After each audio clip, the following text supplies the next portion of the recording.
has nominated for the Undersecretary for Public Diplomacy someone who not only has a great deal of experience in telling stories and communicating effectively around the world, but also someone who happens to be the daughter of a Foreign Service officer. So her name is Judith McHale. She was one of the founders and creators of the Discovery Channel.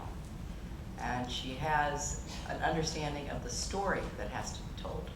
I could not agree more with you that USIA and other related public education mechanisms were very unfortunately marginalized.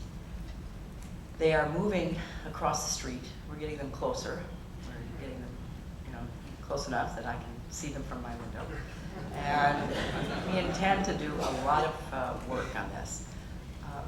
I have done a number of Voice of America interviews. I've answered questions that were sent in from Afghanistan and elsewhere. I'm going to do a lot of that as well. And the President is more than willing to participate. So we're going to give it a new approach and see if we can't make a difference. Thank you. Yes? Good morning, Mrs. Clinton. I'm Dan Strasser, and had the pleasure of meeting you over a decade ago when I was the Executive Director at Valkill and you were the First Lady. And I want to thank you for all the work you did to promote Mrs. Roosevelt's legacy and her work then. And I'm sure she's smiling down on you right now. Wishing you all the best and very proud of what you've accomplished even in the short time you're here. My question, I should mention right now I work for General Mattis, Joint Forces Command, and still actively engaged in the issues that this department is involved in as well. My question actually is this, or proposal. Many years ago when the last Clinton Secretary of State, Warren Christopher, first came to the department, he had a big town hall meeting like this for the staff, which was very good.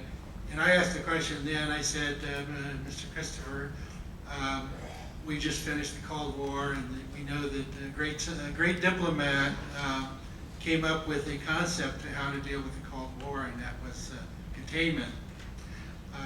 And I asked him, do you have a concept to deal with the post-Cold War period that we've now entered? And being the lawyer that he is, he basically said, well, no, we've got to deal with each problem one at a time. I was never really satisfied with that answer.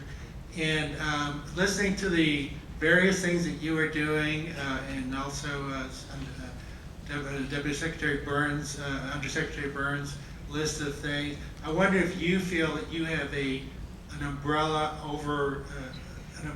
concept, an overarching concept in which to contain what it is that this administration and you are trying to do to deal with what I call the problems of galloping globalization in the world. And I do hope that you might have one. I know you've talked about the three. Do you have any ideas? Yes. Good. I nominate the concept of global governance, which I know that Anne-Marie Slaughter knows a lot about, and which was proposed back in the late 90s when you were in the White House by the UN Commission on Global Governance. I believe it still has a lot of very good proposals that probably need to be updated. But recommend to you considering global governance as that concept for this administration. Thank you. Well, I can just imagine what Lou Dobbs will say. You know what? Who cares about Lou Dobbs? I agree with that. You mentioned Anne-Marie Slaughter, who some of you may not know is our Policy and Planning Director, first woman to have that job, former dean of the Woodrow Wilson School at Princeton. And we've spent a lot of time thinking about this, but we don't want to get hung up on coming up with a word. But we do have a pretty clear idea of the kind of approach that we're taking. But I think she would be very disappointed if I were to preview any of it right now. So give me a few weeks, okay? Well, I'm going to try to talk to her. Talk to her, please. As well. Good. Thank you very much. Go lobby her. Good. Yeah. Yes. Madam Secretary, thank you for honoring us by being here this morning. I'm Brian Murphy, dubious distinction of being the first to have retired from from our embassy in Baghdad, so thank you, Mr. Buckley. Just to echo what the previous speaker spoke about public diplomacy, I had the greatest experience in my career of being a Fulbright law lecturer in Bulgaria back in the early 90s, that country then known as the Balkan Surprise by Secretary Eagleberger. Great experience. It's a wonderful way to build bridges. I had the great privilege of bringing the late Chief Justice William Rehnquist over at the instance of the Bulgarian Chief Justice. Just the best thing we do, in my view. Finally, I had the great pleasure of hearing designee Harold Koh, legal advisor at Senate Foreign Relations Committee, and thank you so much for what you're doing, along with Anne-Marie Slaughter. What a great day this will be. Thank you. Thank you very much. Yes, sir. Madam Secretary, thank you very much for your vision of your job, which is an unusual one, an exceptional one. Being both the Secretary of State and also the CEO of the Department of State is a critical fusion. Too many secretaries that we've had have had a vision of the policy, but not a leadership role in terms of getting the resources to implement the policy. You were doing both. I thank you. America's statecraft is out of whack. I'm Tex Harris, by the way. America's statecraft budget is about $1 trillion. 90% of that, $900 billion, if you do the accounting the same way that we do the accounting on the Chinese, add nuclear weapons, add veterans benefits and other things into the mix. Our intelligence budget is about 7%. Our diplomatic budget is under 40. Something is wrong.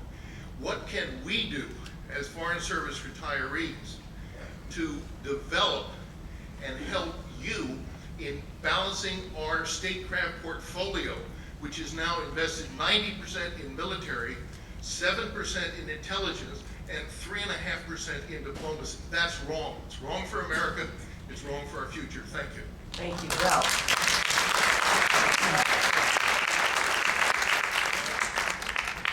I think that, speaking out, contacting members of Congress, particularly the appropriations committees, contacting the White House, just making the case as to why we need the resources that we are requesting.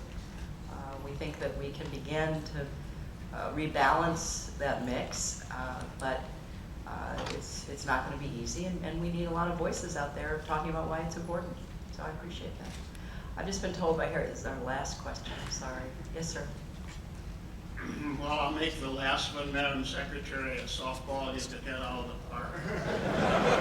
I'm Ken Stowe, the retired FSO. I just would like to get your views on a subject that's of some attention recently. There have been indications that at a very high levels in the department, there is a more benign face being shown, excuse me, to Hugo Chavez in Caracas. And this at a time when Chavez is attempting, in some views, to follow the path of Putin, consolidation of the powers of the presidency. And